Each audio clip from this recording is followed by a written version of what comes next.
భీమవరానికి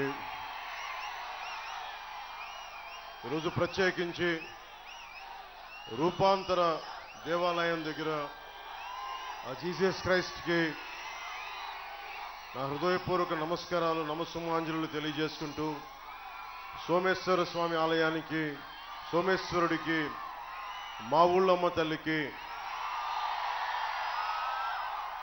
అందరికీ దేవతలందరికీ నా హృదయపూర్వక నమస్కారాలు ప్రార్థనలు తెలియజేసుకుంటూ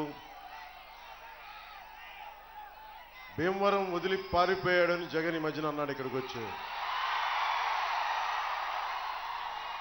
ఎవరు పారిపోతారో ఎవరుంటారో చూపిస్తాను నేను.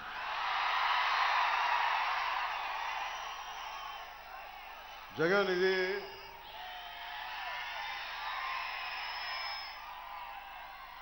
ఎల్లాప్రగడ సుబ్బారావు గారు టెట్రాసైక్లిన్ కనిపెట్టిన వ్యక్తి, భీమవరానికి చెందిన వ్యక్తి,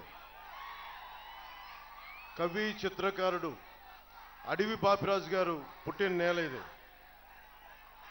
విష్ణు కాలేజీల స్థాపకులు శ్రీ బివి రాజు గారు పుట్టిన నేల ఇది. ఈరోజు డిఎన్ఆర్ కాలేజ్ గ్రౌండ్ ఇచ్చిన గన్నాబాతులు పెద్దాత గారు పుట్టిన నేల ఇది.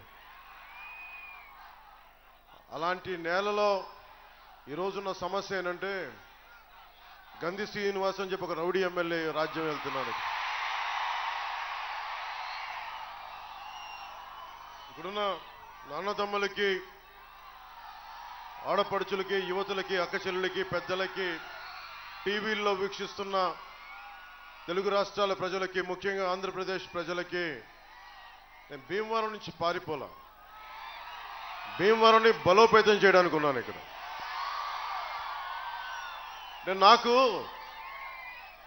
నేను యుద్ధం చేసేవాడిని. యుద్ధం చేసేవాడికి కత్తిచ్చి నువ్వు యుద్ధం చేయొద్దంటే ఎక్కడ పారిపోతాడు? గంధి శ్రీనివాస్ నన్ను ఎదురుగా పెట్టి మా పార్టీలో ఉండేవాళ్లే నాయకులు గతంలో ఆయన ఏమనకండి, మా ఇంటి బిడ్డను ఆయన కోడలుగా ఇచ్చాం, ఆయన తిట్టద్దండి, ఆయన ఈ మాట అనొద్దండి, అలా అంటే కాపులు ఓట్లు చీలిపోతాయండి, ఇలా అంటే ఆ ఓట్లు పోతాయండి, ఇలా అంటే నాకు నిజంగా నీరసం వచ్చేస్తుంది. తప్పు చేసిన వాడు